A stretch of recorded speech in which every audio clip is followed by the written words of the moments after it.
The version of you that craves freedom is not the one in control. It is the version that was formed in confinement, the version that learned to want what it did not have, the version that turned absence into aspiration and called the longing by a nobler name. You call it freedom.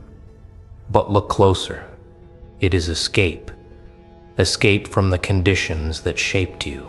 Escape from the schedule, the obligation, the relentless negotiation between what you need and what you can afford. And because it is escape, it requires the prison to exist. Without the prison, the escape has no meaning. Without the confinement, freedom is just another Tuesday. This is the identity disruption that lives beneath your ambition. The disruption of a self built on opposition, on the struggle against, on the movement away from, rather than the movement toward. You are not working for something. You are working against something, against the memory of being stuck, against the fear of being trapped, against the version of yourself that existed before you learned to want more. And this opposition gives you direction. It gives you purpose. It gives you the narrative that your effort is noble because it is liberating. But liberation in this framework is not a destination. It is a perpetual departure, a constant leaving that never arrives anywhere. Because arrival would mean the opposition is ended. And if the opposition ends, what is left of the identity that was built upon it? You have constructed a self that requires the cage to know who it is. The cage of employment, the cage of debt, the cage of the schedule that owns your time before you have decided how to spend it. You resent the cage. You dream of leaving it. You plan your exit with the precision of someone plotting an escape, but the planning is the identity. The dreaming is the self. The resentment is the fuel. And without the fuel, the engine stalls. You have not rehearsed the psychology of the person who is already outside. You have only rehearsed the psychology of the person who is still inside, looking out. They never needed freedom because they were never confined. Not in the way you understand confinement. Their time was never owned by someone else's schedule. Their choices were never filtered through the calculation of what they could afford to lose. Their existence was never organized around the hope that one day, if they worked hard enough, they might be granted the right to live on their own terms. They simply lived. From the beginning. Without the prerequisite of earning it. Without the trial period of proving they deserved it. Without the background hum of needing to justify their presence in spaces where others had to fight for entry. This is not about resentment. It is about the architecture of two different psychologies. The psychology of the person who was born into possibility, and the psychology of the person who was born into limitation. The first psychology processes freedom as default. The second processes freedom as exception. And you are operating from the second psychology while trying to build a life that resembles the first. You are trying to install software designed for a different operating system. And the incompatibility is not a bug, it is the design. You feel this incompatibility in small moments. The moment you finally take a day off and feel guilty rather than relieved. The moment you can afford a vacation and spend it worrying about the cost. The moment you achieve a level of stability that should allow rest and instead triggers a new anxiety about maintaining it. These moments reveal the truth that your freedom, when it arrives, is not experienced as freedom. It is experienced as threat, because freedom in your internal framework is not a condition. It is a reward, and rewards must be earned. They must be justified. They must be defended against the possibility that you did not deserve them, that you took something you had not fully earned, that you are in some essential way an imposter in your own life, the imposter syndrome of freedom. This is the condition you have not named, the condition where your achievements feel borrowed rather than built, where your stability feels provisional rather than permanent, where your freedom feels like a trial period that could be revoked at any moment. And this condition is not caused by your circumstances, it is caused by your self-image. the self-image that was formed in scarcity and does not know how to inhabit abundance, the self-image that was built on effort and does not know how to experience ease, the self-image that requires the struggle to feel real and experiences the end of struggle as a kind of death. You are in your car, you are driving to a job you do not love but that pays for the life you are trying to build. You are listening to something, a podcast, music, the voice of someone who has escaped the cage you are still in, and you feel something, not inspiration, recognition of a person who is living the freedom you are still working toward. And in that recognition there is a subtle shift, a shift from the person who is driving to the person who is watching themselves drive, the observer who sees the cage from the outside, who sees the effort, the sacrifice, the deferred life, and asks quietly whether the cage is really external, whether the confinement might be, in part, a choice to stay in the familiar territory of struggle rather than risk the unfamiliar territory of arrival. This is the internal contradiction that holds you, the contradiction between wanting freedom and fearing it, between craving escape and needing the prison, between dreaming of the life beyond a cage and unconsciously maintaining the cage because it is the only structure you know how to inhabit.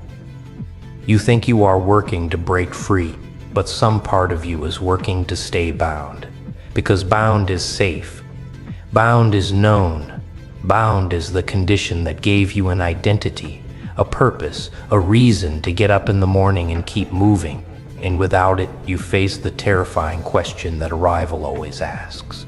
Who are you when you are not trying to become someone else? You have seen them, the ones who never needed freedom because they never lost it. They move through the world with a casualness that seems to come from a different species. They make decisions without the weight of consequence you carry.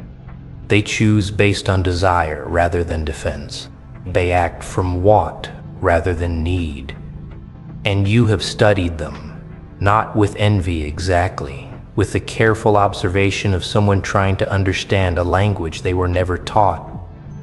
You notice their relationship with time, how it bends around them rather than constraining them, how their schedule is an expression of preference rather than obligation, how their calendar is filled with choices rather than requirements. And you try to imitate this. You try to build a schedule that resembles theirs. You try to create space that resembles their space. You try to make decisions that resemble their decisions. But the imitation is always slightly off, because it is a performance. And the performance, however skilled, is still organized around the gap between your psychology and theirs, the gap between someone who is trying to be free and someone who simply is, the gap that exists not in your bank account but in your self-image, in the way you know yourself in relation to the world, in the silent verdict you deliver before any external judge has spoken. You receive an invitation.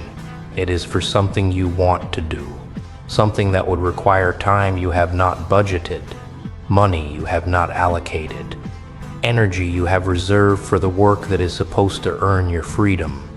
And you hesitate, not because you cannot go, but because going would violate the terms of your identity, the terms that say you must be working, must be sacrificing, must be deferring pleasure in the name of future liberation. You decline. You tell yourself it is responsible. You tell yourself you are disciplined. But some part of you knows the truth that you are not just protecting your resources. You are protecting your cage, keeping it intact, ensuring that the conditions of your confinement remain stable enough to sustain the identity that depends on them. This is the behavioral pattern that operates beneath your pursuit of freedom. The pattern that turns every opportunity for ease into a test of loyalty to the struggle, every chance for rest into a betrayal of the identity built on effort, every moment of arrival into a new beginning of departure. You are not climbing toward freedom, you are circling it, keeping it at a distance that allows you to continue wanting it without having to inhabit it, because inhabiting it would require a different self, a self that does not need the cage to know who it is, a self that can experience freedom without guilt, without justification, without the constant low-grade anxiety that the freedom is temporary, that it will be taken away, that you have not truly earned it and therefore do not truly deserve it. The earning of freedom is the trap, because freedom by definition cannot be earned. It can only be recognized as the condition that already exists if you stop organizing your life around its absence. But you cannot recognize what you are committed to not seeing. And your commitment is deep. It is not conscious. It is not deliberate. It is the automatic response of a self-image that was built on the premise that you must work to deserve what others were given. That your freedom is a privilege to be granted rather than a right to be claimed. That your time is a resource to be sold rather than a life to be lived. You think you are working for freedom, but look at what you are actually working for. You are working for the feeling of working toward freedom, the feeling that gives your life structure, the feeling that justifies your sacrifice, the feeling that tells you your effort is not wasted because it is building toward something, but the something is always future, always deferred, always just beyond the next milestone, the next achievement, the next proof that you are still climbing. And the climbing is the identity. The climbing is the self. The climbing is the only relationship with the world that feels real. This is why you cannot rest, why you cannot arrive, why you cannot allow yourself the psychological freedom that your work was supposed to provide, because the work was never the means to the end. The work was the end. The work was the way you knew you were alive, the way you knew you were valid, the way you knew you were not the person you feared you might become, the person who was lazy, the person who was complacent, the person who took their freedom for granted and lost it through carelessness. You are fighting a shadow. And the shadow is your own self-image, projected onto the future, demanding constant evidence that it will not come true. You are at a gathering. Someone asks about your plans. You speak about your work, your projects, your goals. You frame them as steps toward liberation, toward the life you are building, toward the freedom that waits at the end of this particular tunnel. And they listen. They nod. They move on. But some part of you is still back at the question, reviewing your performance, checking whether your ambition sounded intentional or desperate, whether your plans sounded like direction or escape, whether your freedom sounded like a destination or a defense against the possibility that you are already where you are supposed to be and simply cannot allow yourself to inhabit it. This is the social dimension of the internal architecture, the way your pursuit of freedom becomes a public narrative that must be maintained, the way you translate your internal confinement into external aspiration, the way you become in social spaces a spokesperson for a version of yourself that is always becoming and never arriving. You are not lying, you are curating, selecting the details that support the story of the journey, omitting the details that reveal the journey has no end. And the curation is exhausting because it requires constant vigilance, constant awareness of what you are revealing and what you are concealing, constant calculation of whether the person across from you is someone who can see the cage or someone who will accept the performance of the person who has already left it. You have become skilled at reading this, at detecting in microseconds whether someone is operating from the same psychology or from a different one. You can feel it in the way they speak about work, about time, about their relationship with obligation. The ones who share your psychology speak in futures, in plans, in the careful language of people who are still earning their lives. The ones who do not share it speak in presence, in assumptions, in the casual certainty of people who have never had to translate their time into someone else's terms. And in the space between these two languages, you feel the gap widen. Not because the financial distance has changed, but because the psychological distance has become visible. The distance between someone who is still working for freedom and someone who never needed it because they never lost it. You have relationships that are organized around this gap.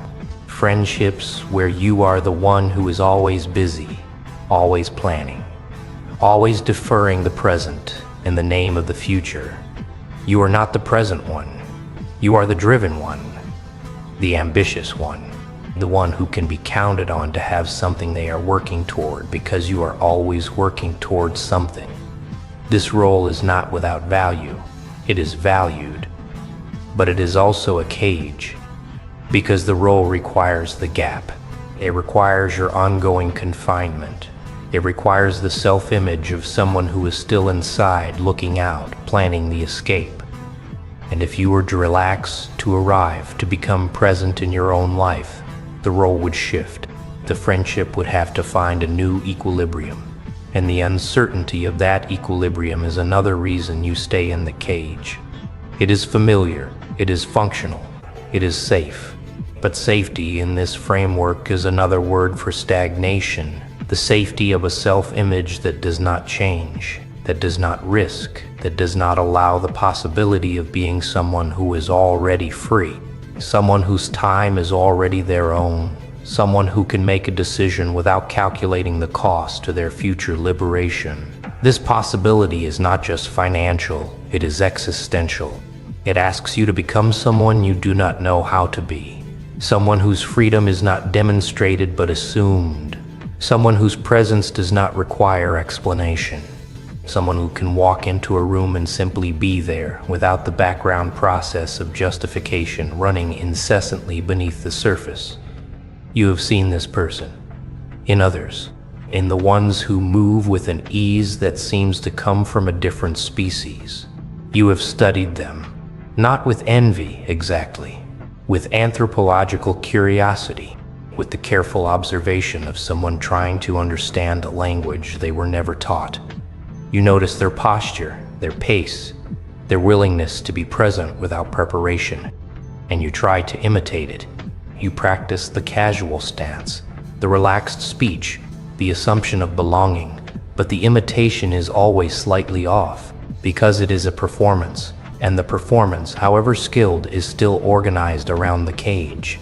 It is still the act of someone who is trying to be free rather than someone who simply is. This is the perception shift that arrives slowly, the realization that your effort to appear free is the very thing that reveals your confinement, that your imitation of their ease is more visible than your actual struggle would be.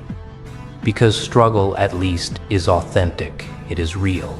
It does not require maintenance, but the performance of freedom requires constant attention, constant monitoring, constant adjustment to ensure that the seams do not show and the seams always show, not to everyone, but to the ones who share your psychology, the ones who recognize the performance because they have given it themselves, the ones who know, in the way you know your own reflection, that the freedom is constructed, that the ease is earned through effort, that the cage is still there, just hidden behind a more sophisticated facade. You are in a relationship. You are sharing your fears, not the surface fears, the deeper ones. The ones about whether you will ever arrive, whether the work will ever end, whether the freedom you are chasing is real or just a story you tell to keep moving. And your partner responds with reassurance, with love, with the affirmation that you are already enough, and you hear it, you appreciate it. But you do not believe it, not in the place where belief lives, not in the architecture of your self-image, because their belief is based on who they see, and who they see is the performance, the curated version, the one who is driven, the one who is going somewhere, the one who is not defined by the cage. And their affirmation, however genuine, does not reach the part of you that knows the truth. The part that knows the cage is still there, still internal. still the organizing principle of how you know yourself.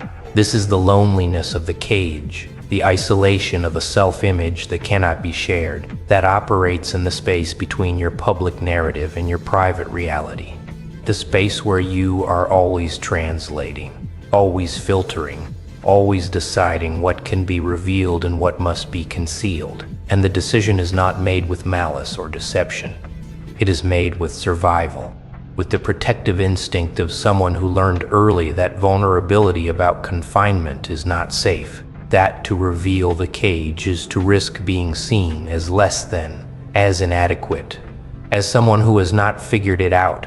And so you protect the cage, you hide it, you perform around it, and in the hiding, the cage deepens. It becomes not just a feature of your psychology, but the defining feature, the thing that organizes everything else. The delayed realization arrives in quiet moments, moments when the performance drops, when you are alone, when the external mirrors are turned off and you are left with only the internal one.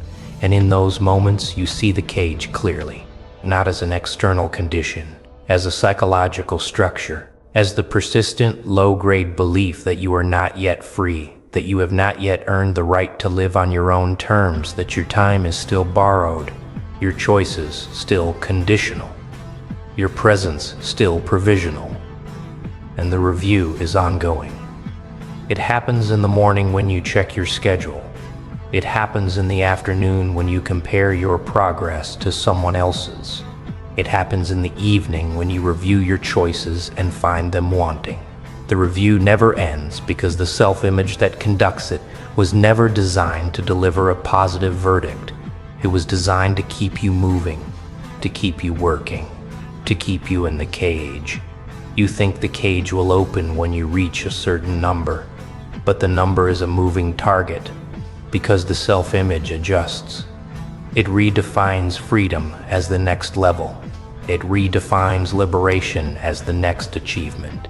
It redefines arrival as the beginning of the next departure. This is not greed. This is the architecture of confinement. The belief that if you stop, if you arrive, if you allow yourself to be free, you will lose the edge that kept you safe. The edge that kept you moving. The edge that justified your sacrifice and gave it meaning. Without the edge, the sacrifice becomes pointless. And without the sacrifice, who are you?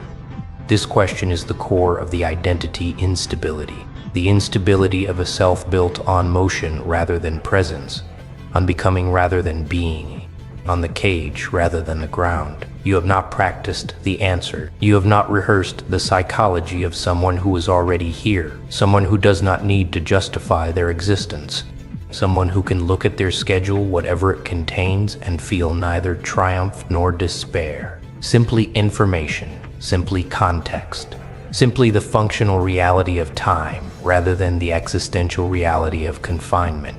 The shift begins with a different kind of noticing.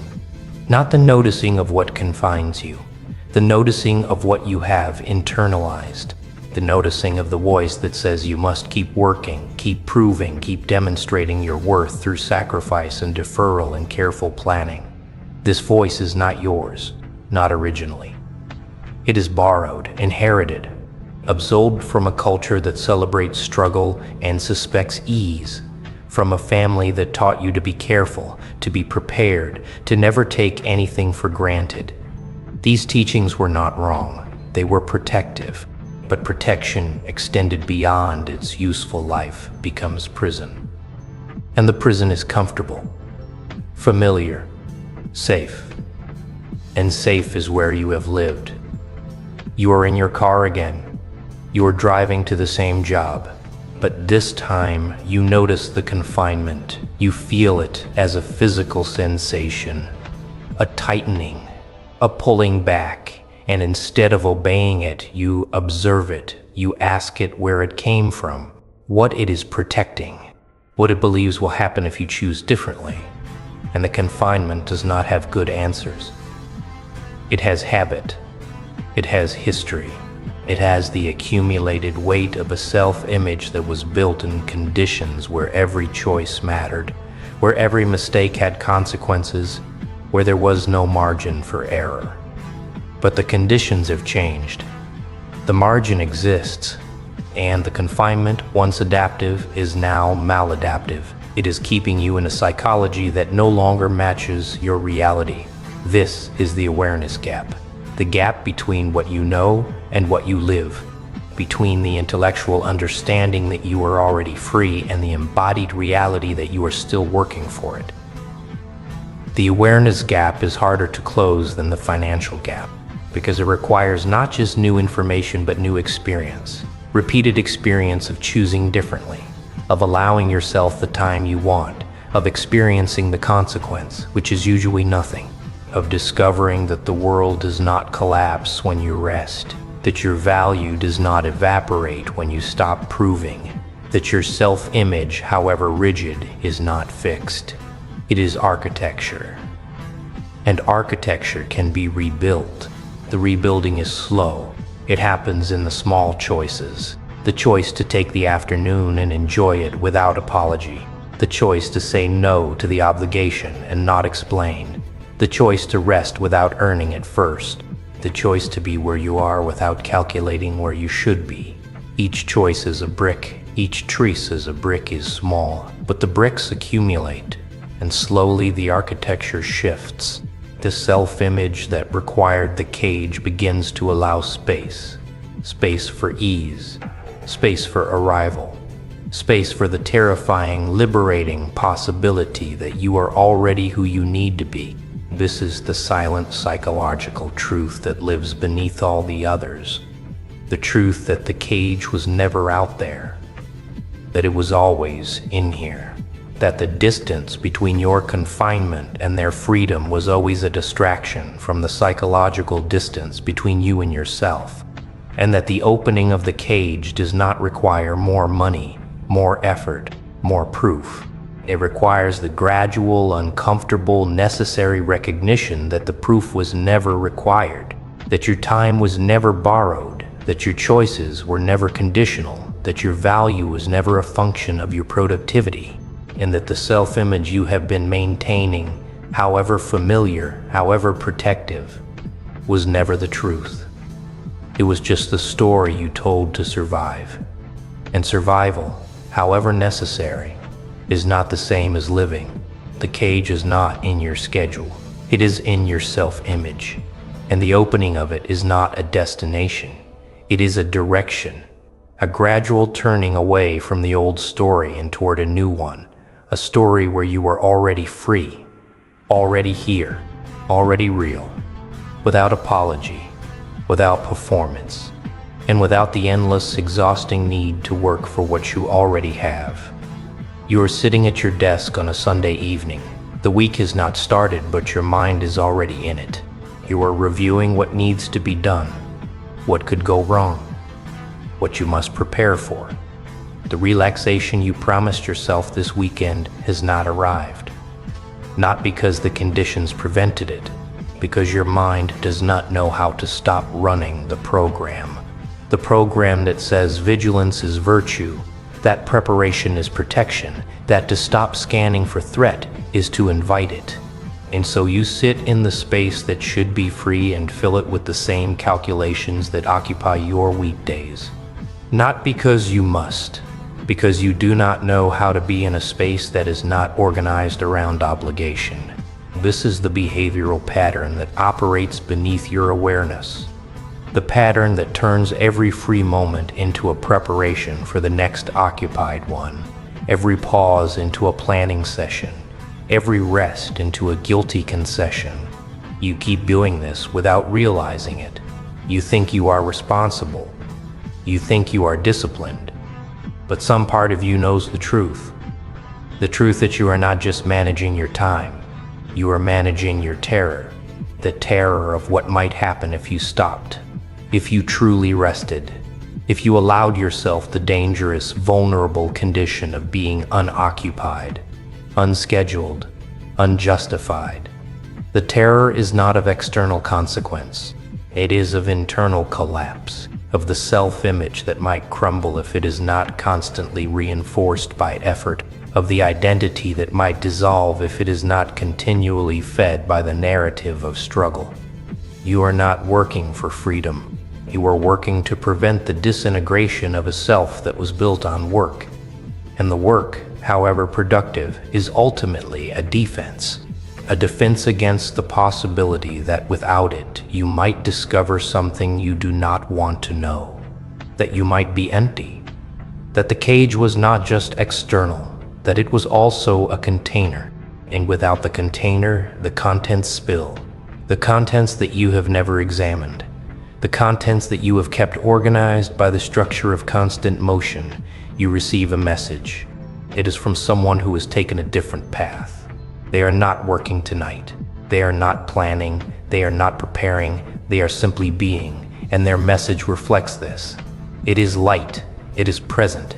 It does not carry the weight of deferred life or future ambition. You read it and feel something. Not judgment of them. Judgment of you. The judgment that arrives when you compare your internal state to their external presentation. The judgment that says you are doing this wrong, that your inability to rest is a flaw, that your constant motion is a symptom rather than a strategy. And in that judgment, you miss the deeper truth, the truth that they are not free because they are resting. They are resting because they are free. The freedom came first. The ease is a consequence, not a choice, not an achievement, a condition. This is the power dynamic you have misunderstood. You have believed that control lies in effort, that if you work hard enough, plan thoroughly enough, monitor carefully enough, you can manage your life, you can ensure your freedom, you can build the cage and then escape it. But control, in this framework, is an illusion maintained by exhaustion. The real control does not live where you think it lives. It is not in your schedule. It is not in your discipline. It is not in the careful construction of your future. The real control lives in the absence of all that. In the person who does not need to manage their time because their time is already theirs. In the person who does not need to plan their freedom because freedom was never taken from them. In the person who does not need to work for liberation because they were never confined. And the structure that distributes this power is not visible until you step outside of it. Until you catch yourself in the act of performing freedom and ask quietly, who is watching? Until you notice that the effort you are making is not in service of your liberation, but in service of an old belief about what liberation requires. This noticing is the beginning of something. Not a solution, not a transformation, but a crack in the pattern. A place where light enters and shows you the room you have been living in. The room where every wall is a calendar reflecting your busyness back at you, convincing you that the reflection is the reality. You keep doing something without realizing it. You keep converting your time into evidence. Evidence of effort, evidence of ambition, evidence of the distance you have traveled from where you began. But evidence requires a court, a judge, a verdict, and the court you are standing in is empty. The judge is you, wearing a robe you did not choose. The verdict is always the same. Not enough. Not yet. Keep working. And the sentence is life. A life spent presenting evidence to a system that does not recognize your jurisdiction. You need to see this, not as an idea, as a pattern, as something that happens in the small hours of the morning when you are planning your next move, as something that happens in the pause before you commit to a social plan, calculating whether it will advance or delay your liberation, as something that happens in the way you describe your weekend, editing out the parts that do not sound productive enough, driven enough. These are not isolated moments. They are the behavioral signature of a person who has learned to live as evidence rather than as existence. And the shift, when it comes, does not come as a decision. It comes as a perception, a slow turning of the head until you see the room from a different angle. You see that the cage you have been trying to escape is not between you and your freedom. It is between you and yourself, between the part of you that is still working to earn the right to live and the part of you that already has the right.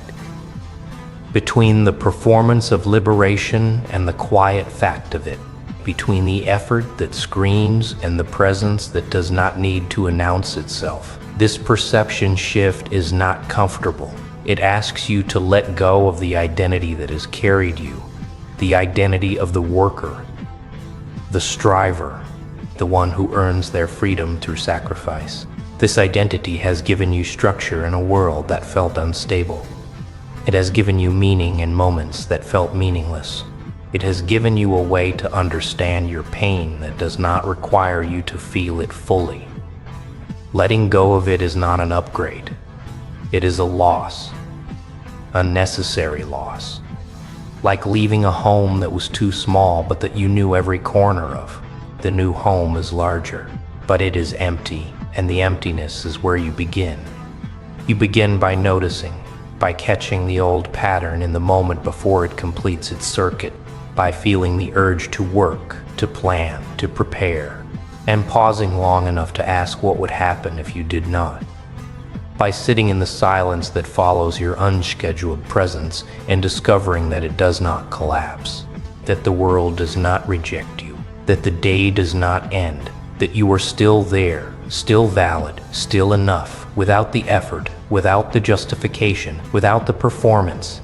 This is the silent psychological truth that lives beneath all the others, the truth that you do not need to work so hard to be real, that your presence, unoccupied, uncalculated, unproven, is already a complete sentence, that the cage is not a measure of your distance from them, but a measure of your distance from yourself, and that the opening of the cage does not happen through effort, but through the gradual, uncomfortable, necessary recognition that the effort was never the point. The point was always the being, the quiet, unremarkable, sufficient fact of your existence in a world that never asked you to earn your freedom, a world that simply gave it, and that your task, if there is one, is not to justify the gift, but to finally, fully, without apology, receive it.